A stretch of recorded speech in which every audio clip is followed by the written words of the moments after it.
ರಾಜ್ಯದ ಕಾಲೇಜು ವಿದ್ಯಾರ್ಥಿಗಳಿಗೆ ಎಚ್ಐವಿ ಪರೀಕ್ಷೆ ಕಡ್ಡಾಯ. ಇತ್ತೀಚೆಗೆ ಯುವ ಜನತೆಯಲ್ಲಿ ಹೆಚ್ಚಾಗ್ತಾ ಇರುವಂತಹ ಎಚ್ಐವಿ ಸೋಂಕು, ಹಾಗಾಗಿ ಪ್ರತಿ ವಿದ್ಯಾರ್ಥಿಗೂ ಎಚ್ಐವಿ ಪರೀಕ್ಷೆ ಕಡ್ಡಾಯ, ಮ್ಯಾಂಡೇಟರಿ. ಹ್ಯೂಮನ್ ಇಮ್ಯುನೋ ವೈರಸ್ ಇತ್ತೀಚೆಗೆ ಯುವ ಜನತೆಯಲ್ಲಿ ಹೆಚ್ಚಾಗ್ತಾ ಇರೋ ಎಚ್ಐವಿ ಸೋಂಕು ಆರಂಭದಲ್ಲಿ ಪತ್ತೆ ಹಚ್ಚೋದಕ್ಕೆ ಹೊಸ ಪ್ಲಾನ್. ರಾಜ್ಯದಲ್ಲಿ ಇದೇ ಮೊದಲ ಬಾರಿಗೆ ಎಚ್ಐವಿ ಕ್ರಮಕ್ಕೆ ಮುಂದಾದ ಸರ್ಕಾರ. ರಾಷ್ಟ್ರೀಯ ಏಡ್ಸ್ ನಿಯಂತ್ರಣ ಸಂಸ್ಥೆಯಿಂದ ವರದಿ ಬಿಡುಗಡೆ. ಎಚ್ಐವಿ ಸೋಂಕಿತರ ಸಂಖ್ಯೆಯಲ್ಲಿ ದೇಶದಲ್ಲೇ ಕರ್ನಾಟಕ 3ನೇ ಸ್ಥಾನ. 18-35 ವರ್ಷದ ಒಳಗಿನವರಲ್ಲಿ ಹರಡುತ್ತಿದೆ ಮಹಾಮಾರಿ ಸೋಂಕು. ರಾಜ್ಯದಲ್ಲಿ ಸುಮಾರು 2.60 ಲಕ್ಷ ಮಂದಿಗೆ ಎಚ್ಐವಿ ಸೋಂಕಿದೆ. ಆರಂಭಿಕ ಹಂತದಲ್ಲೇ ಸೋಂಕು ಪತ್ತೆಗೋಸ್ಕರ ಈ ನಿರ್ಧಾರ. ಎಚ್ಐವಿ ಪರೀಕ್ಷೆ ನಡೆಸೋದಕ್ಕೆ ಆರೋಗ್ಯ ಇಲಾಖೆ ಮಹತ್ವದ ನಿರ್ಧಾರ. ಅಸುರಕ್ಷಿತ ಲೈಂಗಿಕ ಸಂಪರ್ಕ, ರಕ್ತ ಪರೀಕ್ಷೆಯನ್ನು ಮಾಡದೆ ಯಾರ್ದೋ ರಕ್ತವನ್ನು ನಾವು ಸ್ವೀಕಾರ ಮಾಡೋದು, ಸೊ ಹೀಗೆ ನಾನಾ ರೂಪಗಳಲ್ಲೆಲ್ಲ ಹರಡುತ್ತೆ. ಸೊ ಎಚ್ಐವಿ ಸೋಂಕು ಆರಂಭದಲ್ಲೇ ಪತ್ತೆ ಹಚ್ಚೋದಕ್ಕೆ ಈ ಒಂದು ಕ್ರಮವನ್ನು ತೆಗೆದುಕೊಳ್ಳಲಾಗಿದೆ. ಈ ಬಗ್ಗೆ ಹೆಚ್ಚಿನ ಡೀಟೇಲ್ಸ್ ಕೊಡೋದಕ್ಕೆ ನಮ್ಮ ರಿಪೋರ್ಟರ್ ದೀಪಾ ಫೋನ್ ಸಂಪರ್ಕದಲ್ಲಿ. ದೀಪಾ, ಎಲ್ಲೋ ಒಂದು ಕಡೆ ಕರ್ನಾಟಕದ ಇತಿಹಾಸದಲ್ಲೇ ಪ್ರಥಮ ಬಾರಿಗೆ ಕಾಲೇಜು ವಿದ್ಯಾರ್ಥಿಗಳ ಎಚ್ಐವಿ ಸೋಂಕು ಪರೀಕ್ಷೆ ಅದನ್ನ ಕಡ್ಡಾಯಗೊಳಿಸಿರುವಂತಹದ್ದು. ಈ ಬಗ್ಗೆ ಹೆಚ್ಚಿನ ಡೀಟೇಲ್ಸ್ ಕೊಡೋದಾದ್ರೆ.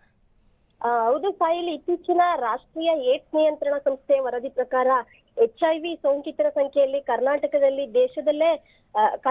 ದೇಶದಲ್ಲೇ 3ನೇ ಸ್ಥಾನದಲ್ಲಿದೆ ಅಂತಾನೆ ಹೇಳ್ಬೋದು. ವಿಶೇಷವಾಗಿ ಈ 18ರಿಂದ 35 ವರ್ಷದೊಳಗಿನ ಯುವಕರಲ್ಲಿ ಸೋಂಕು ಹೆಚ್ಚಾಗಿ ಪತ್ತೆಯಾಗ್ತಾ ಇರೋದು ಆರೋಗ್ಯ ಇಲಾಖೆಯ ಆತಂಕಕ್ಕೆ ಕಾರಣವಾಗಿದೆ ಅಂತಾನೆ ಹೇಳ್ಬೋದು. ಇದೇ ಕಾರಣಕ್ಕಾಗಿ ಸೋಂಕನ್ನ ಆರಂಭಿಕ ಹಂತದಲ್ಲೇ ಪತ್ತೆ ಹಚ್ಚುವ ಉದ್ದೇಶದಿಂದ ಕಾಲೇಜು ವಿದ್ಯಾರ್ಥಿಗಳ ಎಚ್ಐವಿ ಪರೀಕ್ಷೆ ಕುರಿತು ಸರ್ಕಾರ ಮಹತ್ವದ ಯೋಜನೆಯನ್ನ ರೂಪಿಸುತ್ತಿದೆ.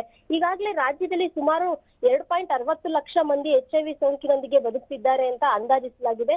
ಹೊಸ ಪ್ರಕರಣಗಳಲ್ಲಿ ಕೂಡ ಯುವಕರ ಪ್ರಮಾಣ ಹೆಚ್ಚಾಗ್ತಾ ಇರುವುದು ಗಮನಕ್ಕೆ ಬಂದಿದೆ. ಸೋಂಕು ಆರಂಭದಲ್ಲೇ ಪತ್ತೆಯಾದ್ರೆ ಚಿಕಿತ್ಸೆ ಪರಿಣಾಮಕಾರಿಯಾಗಿ ನೀಡೋದಕ್ಕೆ ಸಾಧ್ಯ ಆಗುತ್ತೆ ಅಂತ ಈ ಕಾರಣದಿಂದ ಆರೋಗ್ಯ ಇಲಾಖೆ ಪರೀಕ್ಷೆಗೆ ಹೆಚ್ಚು ಒತ್ತನ್ನ ನೀಡ್ತಾ ಇದೆ ಅಂತಾನೆ ಹೇಳ್ಬೋದು. ಸದ್ಯ ಆರೋಗ್ಯ ಇಲಾಖೆ ಹಾಗೂ ಉನ್ನತ ಶಿಕ್ಷಣ ಇಲಾಖೆಯ ನಡುವೆ ಚರ್ಚೆಗಳು ನಡೀತಾ ಇದ್ದು, ಕಾಲೇಜುಗಳಲ್ಲಿ ಆರೋಗ್ಯ ತಪಾಸಣಾ ಶಿಬಿರಗಳ ಮೂಲಕ ಎಚ್ಐವಿ ಪರೀಕ್ಷೆ ನಡೆಸುವಂತಹ ಪ್ರಸ್ತಾವನೆ ಕೂಡ ಇದೆ. ಪರೀಕ್ಷೆ ವೇಳೆ ವಿದ್ಯಾರ್ಥಿಗಳ ಗೌಪ್ಯತೆಯನ್ನ ಕಾಪಾಡುವುದು, ಸೂಕ್ತ ಸಮಾಲೋಚನೆಯನ್ನ ನೀಡುವುದು, ಹಾಗೆ ಅಗತ್ಯವಿದ್ರೆ ಮುಂದಿನ ಚಿಕಿತ್ಸೆ ವ್ಯವಸ್ಥೆ ಮಾಡೋದಕ್ಕೂ ಕೂಡ ಇಲಾಖೆ ಯೋಜನೆಯನ್ನ ರೂಪಿಸ್ತಾ ಇದೆ ಅಂತಾನೆ ಹೇಳ್ಬೋದು. ಈ ಪರೀಕ್ಷೆಯ ಪ್ರಮುಖ ಉದ್ದೇಶ ಏನಂದ್ರೆ ವಿದ್ಯಾರ್ಥಿಗಳ ಆರೋಗ್ಯ ರಕ್ಷಣೆ ಮತ್ತೆ ಈ ಸೋಂಕಿನ ಹರಡುವಿಕೆಯನ್ನ ತಡೆಗಟ್ಟೋದು, ಹಾಗೆ ಈ ಎಚ್ಐವಿ ಬಗ್ಗೆ ಜಾಗೃತಿಯನ್ನ ಮೂಡಿಸುವುದು ಅಂತಾನೆ ಹೇಳ್ಬೋದು. ಅದು ಆರಂಭದಲ್ಲೇ ಈ ಸೋಂಕು ಪತ್ತೆಯಾದ್ರೆ ಚಿಕಿತ್ಸೆ ಪರಿಣಾಮಕಾರಿಯಾಗುತ್ತೆ ಅನ್ನುವಂತಹ ನಿಟ್ಟಿನಲ್ಲಿ ಹಾಗೂ ಸೋಂಕಿನ ನಿಯಂತ್ರಣವೂ ಕೂಡ ಸಾಧ್ಯ ಆಗುತ್ತೆ ಅನ್ನುವಂತಹ ಮಾತನ್ನ ಆರೋಗ್ಯ ತಜ್ಞರು ಕೂಡ ಹೇಳ್ತಾ ಇರುವಂತದ್ದು. ಇದರ ಮುಖ್ಯ ಉದ್ದೇಶ ಅಂದ್ರೆ ಈ ಸೋಂಕನ್ನ ಆರಂಭಿಕ ಹಂತದಲ್ಲೇ ಪತ್ತೆ ಹಚ್ಚುವುದು, ಜೊತೆಗೆ ಯುವಕರಲ್ಲಿ ಎಚ್ಐವಿ ಬಗ್ಗೆ ಅರಿವನ್ನ ಮೂಡಿಸೋದು, ಸುರಕ್ಷಿತ ಜೀವನ ಶೈಲಿಯನ್ನ ಕುರಿತು ಜಾಗೃತಿಯನ್ನ ಹೆಚ್ಚಿಸೋದು, ಹಾಗೆ ಸೋಂಕಿನ ಹರಡುವಿಕೆಯನ್ನ ನಿಯಂತ್ರಿಸೋದು ಸರ್ಕಾರದ ಮುಖ್ಯ ಗುರಿಯಾಗಿದೆ ಅಂತಾನೆ ಹೇಳ್ಬೋದು. ಕರ್ನಾಟಕದಲ್ಲಿ ಇದೇ ಮೊದಲ ಬಾರಿಗೆ ಇಂತಹ ದೊಡ್ಡ ಮಟ್ಟದ ಕ್ರಮಕ್ಕೆ ಸರ್ಕಾರ ಮುಂದಾಗಿರುವುದು ವಿಶೇಷ ಅಂತಾನೆ ಹೇಳ್ಬೋದು. ಒಟ್ಟಿನಲ್ಲಿ ಯುವ ಸಮುದಾಯವನ್ನ ಗುರಿಯಾಗಿಸಿಕೊಂಡು ಎಚ್ಐವಿ ನಿಯಂತ್ರಣಕ್ಕೆ ರಾಜ್ಯ ಸರ್ಕಾರ ಕೈಗೊಂಡಿರುವಂತಹ ಈ ಕ್ರಮ ಸಾರ್ವಜನಿಕರ ಆರೋಗ್ಯದ ದೃಷ್ಟಿಯಿಂದ ಮಹತ್ವದ ಹೆಜ್ಜೆ ಆಗಿದೆ ಅಂತಾನೆ ಹೇಳ್ಬೋದು. ಸಾಯಿ, ಥ್ಯಾಂಕ್ ಯು ದೀಪಾ ತಮ್ಮೆಲ್ಲ ಮಾಹಿತಿಗೆ.